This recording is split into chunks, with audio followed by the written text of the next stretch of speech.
So a subscriber, Devin, this is for you, recently, like last night, messaged one of my videos saying, can you make a video about not giving up? Devin kind of got, I'm gonna say, it seems like Devin got kicked in the nuts by the company he's working for, and says, you know, the question was, can you make a video about not giving up?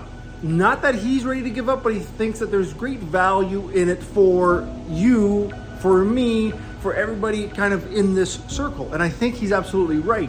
But what I think is more important than not giving up is knowing your value and knowing the value of the things you like, you love, the people you're around.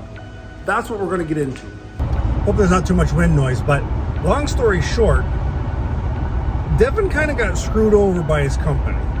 He got demoted due to takeovers and let's just call it what it is. He got a shit deal is what it sounds like. So the idea of how to keep going is, first of all, understand that you got to do what you got to do. You have to take the role that you're given and adjust. That means if you have a job, you don't just walk off the job without a plan to succeed, without a plan to keep a roof over your head, food on your plate, you know, clothes on the backs of your family, whatever that is.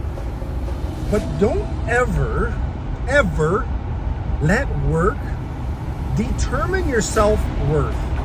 And I say this because, as some of you may know, I was in management for quite some time at the airport, but then I stepped down because it wasn't for me. The hours weren't for me. Not that the job was too hard. And people would look at me, other managers, and they'd look at me and say, how are you stepping down? Like, you're going to be an employee now? Looking at me like I was making a decision to be less than them. But the news flash is that no one determines my self-worth other than me. And this has taken me quite some time to figure out. But by having the audacity to step down, by having the audacity to step into your role and make things work, is where you decide or you determine your own self-worth. From there, people, Devin, like you, who might be watching this saying, but I'm only getting minimum wage. I'm a minimum wage employee. You are right now. That doesn't mean that that's your plot in life. That doesn't mean that you get to listen to a manager that's had 3 days training from another manager that didn't have any training and that allowed them to determine your self-worth. That's not the case. That's not how this world works. You determine it. You make the proper moves. You watch the proper videos. Not saying that this is the proper video, but you make the decision onto how you are going to better yourself and for your family. Again, a manager, a company, they don't determine your value.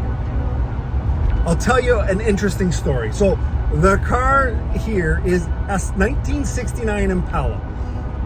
Full disclosure, let's talk real money. When I bought it 7 years ago, it's a $6,000 car. It's a little bit more now, just with the way the world went a little bit crazy, but it's a $6,000 car.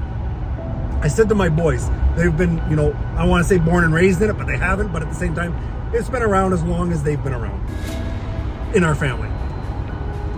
A guy pulls up in a brand new, hot red Ferrari. I said, boys, want me to ask him if he'll trade? Oh, Dad, that's a nice car. I'm like, yeah, it's probably worth $300,000. Should we trade this $6,000 car? The boys thought about it. They're smiling. And then my eldest says, well, Dad, if we get rid of this car, like, we have a lot of memories in this car. And people like this car. That's what I'm talking about. The value is not the dollar value that society has put on these two cars. My kid picked it up. The value is what we've put on it. We have memories. We have, you know, Sunday afternoons going for ice creams as a family together. We've had both their car seats facing backwards, strapped in on a 69. These are the memories. These are how we've decided the value is. In my opinion, it is much easier to keep going, to keep striving when it's your goal. It's not easy to get motivated for a company that's demoted you. It's not easy to be motivated when you're working with a manager or working with a boss who doesn't, you can really tell they don't care. They don't care about you as a person. But at the same time, it's not their job to motivate you. It's your job to inspire yourself. It's your job to determine your own self-worth and develop yourself with that goal in mind. You're doing it for yourself. Just as your boss, your manager, whoever it might be, they're doing things for themselves. They're making, in Devin's case, they're making cuts because that's what affects their bottom line, and that's how they want to run their company. You can be a victim to that, or you can say, screw it. I'm developing myself. I'm going to be taking online courses. I'm going to be learning new skills, and I'm going to take my skill set to the market and get another job. Don't get stuck in the, I've been in this job for 10 years. This is what they're paying me. This is what I'm worth. No. If you want more, go and get more. If you believe you are worth more, and you're always worth more. But if you believe you're worth more and the environment that you're working in is not worth it, move. Go start looking for a new job. Go start. It's not always easy, but if you're trying to get an extra $10,000, $20,000, $50,000 per year, do you think it's supposed to be easy? No. Put the effort in. Go get yours. Determine your value. Determine what you want out of life, what's important to you, and that's how you get the oomph to keep going, even if you got kicked in the nuts when it was not expected. I mean, even if it is expected, it's still not a good feeling. So take that for what it's worth. One man on YouTube telling you to figure yourself out, make it work for yourself.